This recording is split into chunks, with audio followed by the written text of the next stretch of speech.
Greetings, everyone, and welcome to episode number 7 of the Pan Future Society podcast. I am your host, Sean, and today is Saturday, July 2nd, 2016, a day earlier than the show has been before, but sometimes my schedule dictates.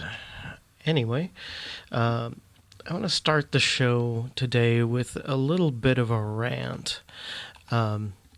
Generally, I'm trying to stay away from politics and things that might be a little more controversial on the show. I want to be positive and hopeful and all that. But some things have been kicking around on the internet lately that I think need to be mentioned. And in context of this podcast, mainly the notion of scientific consensus is very important to me. Now, I don't consider myself conservative, certainly. I tend to be more liberal, but even these days, I don't think I consider myself liberal anymore. I am finding a great deal of scientific ignorance and disbelief on both sides of that particular political spectrum, liberal to conservative. Both sides seem to, these days, not care much for science. So I guess I have to say I'm a rationalist. Scientific consensus is a real thing. There is really such a thing as an expert in a scientific field. And if the vast majority of scientists agree with the current research on a particular topic, you should probably believe them. Now, science isn't perfect. Science changes. New data become available, and theories and hypotheses will change accordingly. And I feel like I want to mention this because if you believe scientists about climate change, then you should believe the scientific consensus about other things for which there is a consensus. It is not logical, it is not scientifically appropriate to say, yes, climate change is real, but this other stuff is not. So just without getting too deep into details and probably offending everyone, when you hear talk about a particular topic, consider where the information is coming from, and if it is the kind of thing for which there could be a scientific consensus, if there is a consensus, pause for a moment and really consider if your disagreement with that consensus has any basis in actual fact or is just an emotional response primed by the biases that we all have in our brains. All right, let me get off my soapbox now and get on with your news of the moment.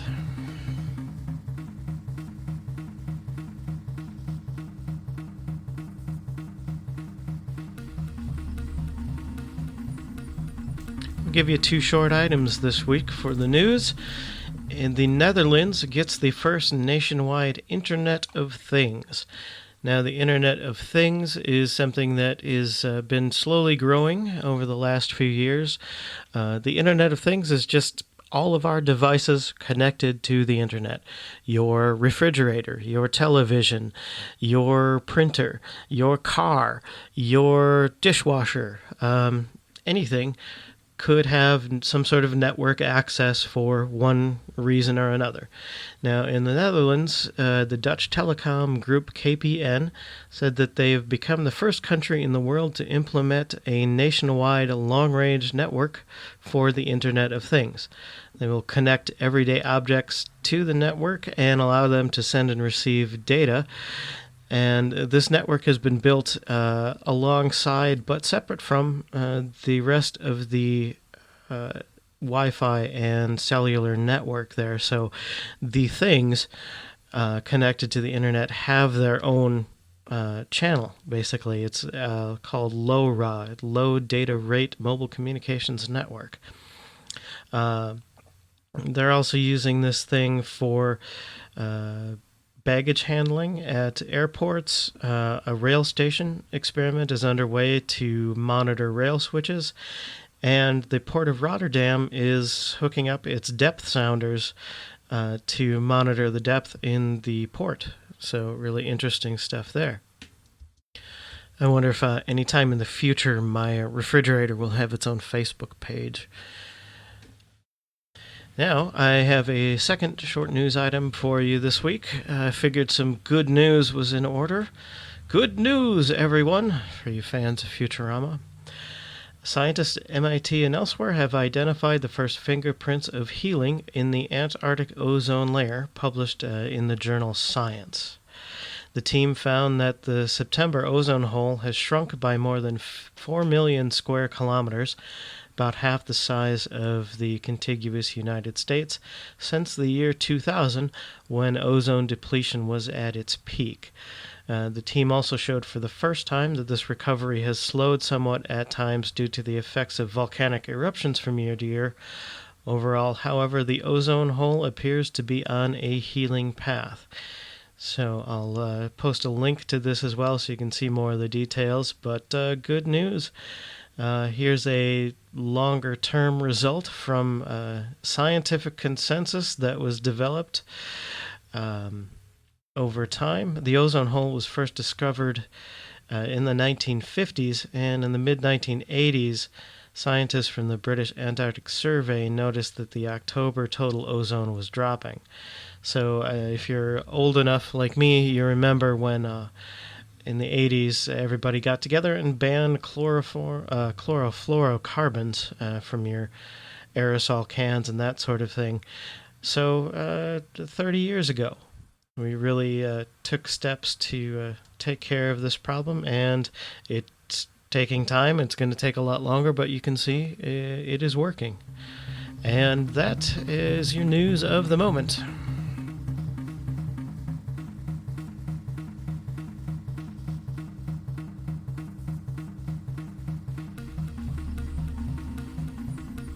Now on to this week's deep dive. This week, musical topics. A couple of pieces of music that are going to last for a very, very long time. The first one is a John Cage piece called Organ 2/ASLSP, As Slow as Possible. This is a piece written for organ. It was originally written for piano in 1985. It was redone in organ for 1987. The performance of this piece that is underway is slated to last 639 years, ending in the year 2640. A little background info on John Cage. Cage was an American composer, music theorist, writer, and artist. He lived from 1912 to 1992. Much of his work is considered avant-garde and challenges norms in music composition. One of his main composition techniques is the use of indeterminacy, or leaving elements of the performance to chance or to the whims and discretion of the performer.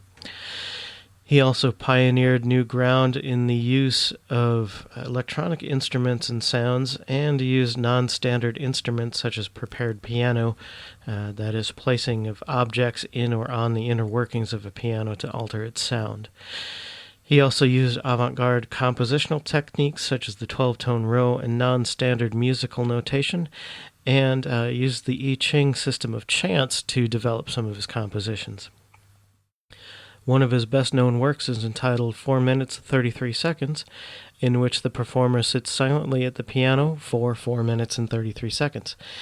It isn't meant to be a piece of silence, but rather a work composed of whatever sounds occur in the performance space during that time. Some consider this to be the beginning of noise music. Others don't think of it as music at all. On November 17th, 2015, The Late Show with Stephen Colbert uploaded a video of this piece being performed by a cat, showing that its performer isn't required to be human. And yes, this is out there. It's on YouTube. We'll put a link in the show notes for that one. Cage was also influential in the development of modern dance, working with his romantic partner Merce Cunningham from about 1944 until Cage's death in 1992. Cage began his academic career in theology and also studied and worked in other areas of art such as painting and poetry. At the time of his high school graduation, as valedictorian of his class, he wanted to be a writer.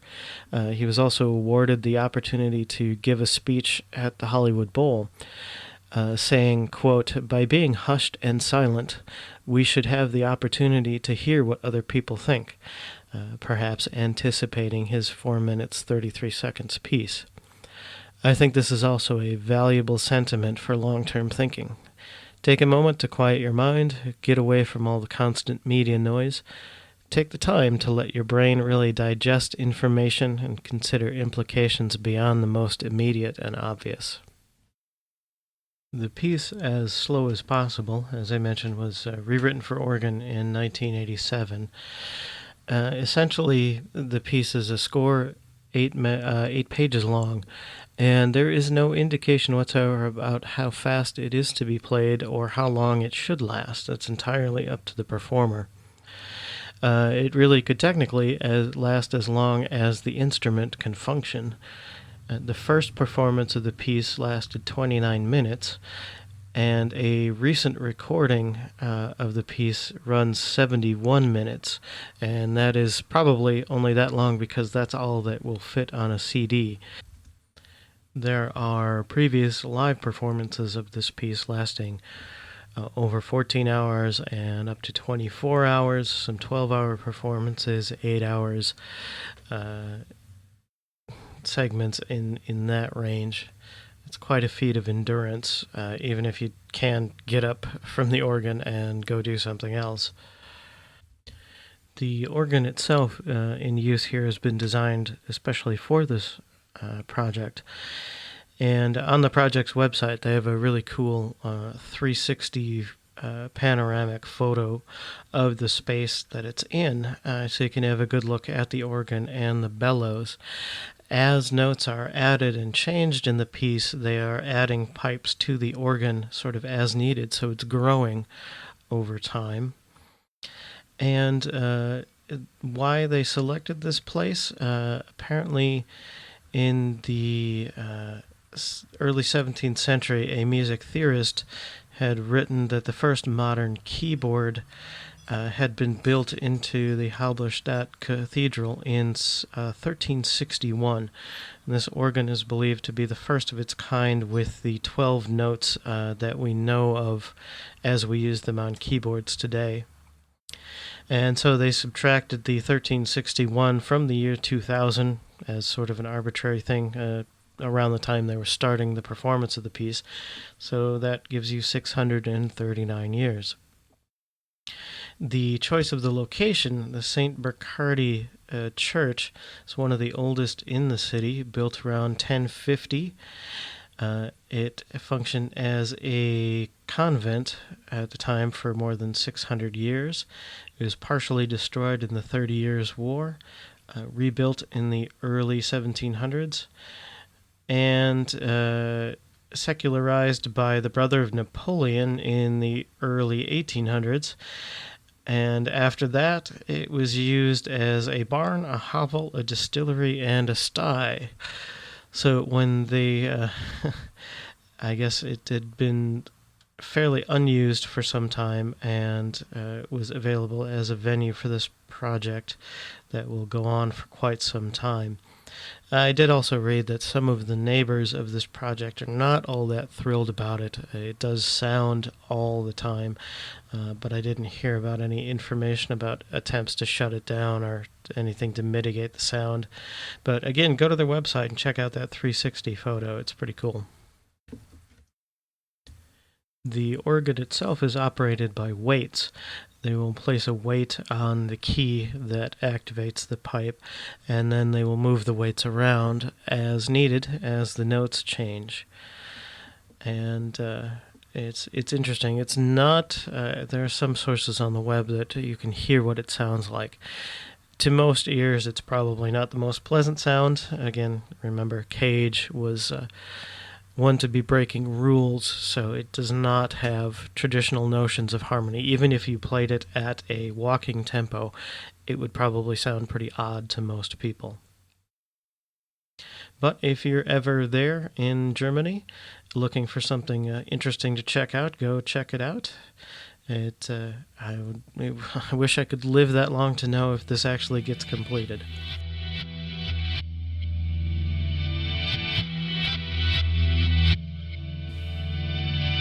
While I was researching as slow as possible, I ran across another musical piece that might be even more impressive should it fully come to fruition. There's a piece written for Tibetan bowls that is currently playing and has been for about 16 years, and it will be playing for 1,000 years, and over that time, it will not repeat itself exactly. This composition and piece is by Jem Finer, an English musician and co-founder of the Pogues.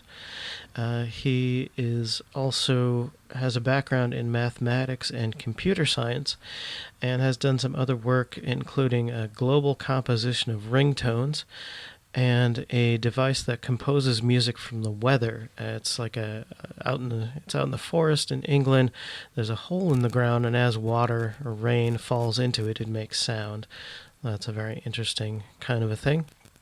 And he's also been working on long-term sustainability and adaptation of older technologies. This 1,000-year project called Long-Player is also in part supported by the Long Now Foundation that I talked about a few weeks ago in relation to the Clock of the Long Now. This project has been underway, conceived partly to change our perception of time.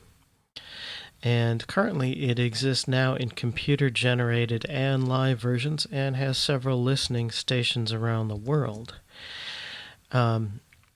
The long player, as far as it not repeating, it's a very interesting math problem. The composition of long player results from the application of simple and precise rules to 6 short pieces of music per their website.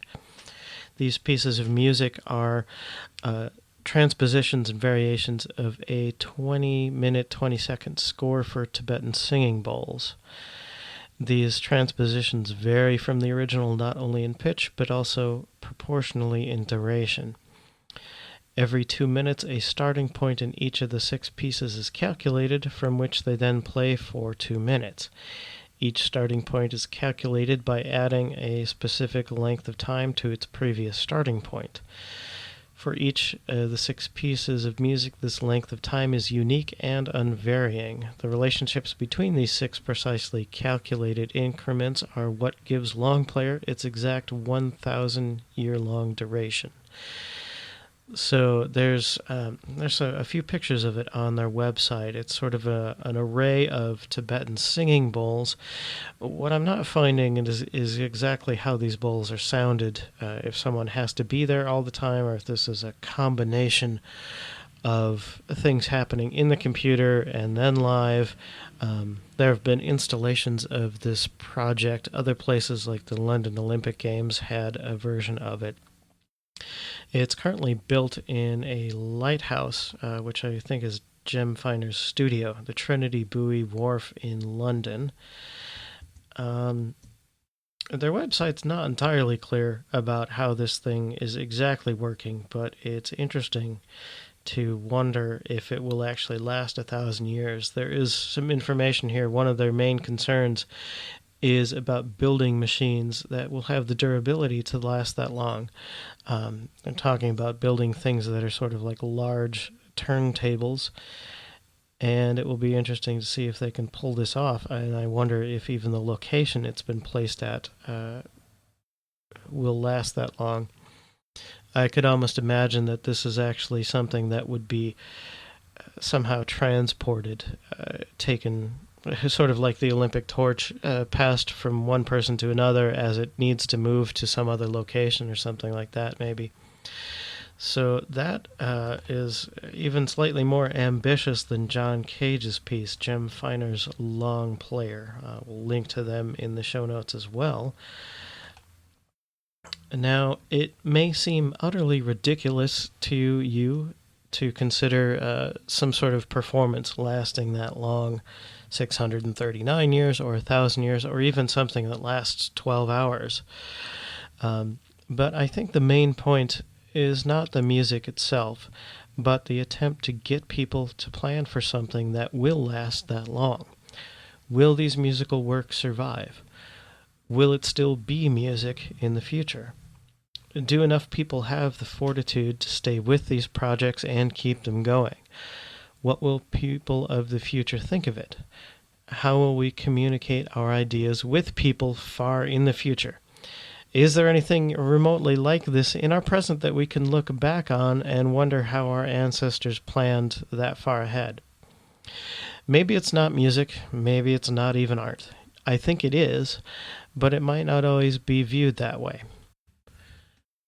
More important is the effort to be part of something that will continually change and grow well beyond your own lifetime, but will also hold on to its roots so they can be traced back by those who wish to understand the undertaking.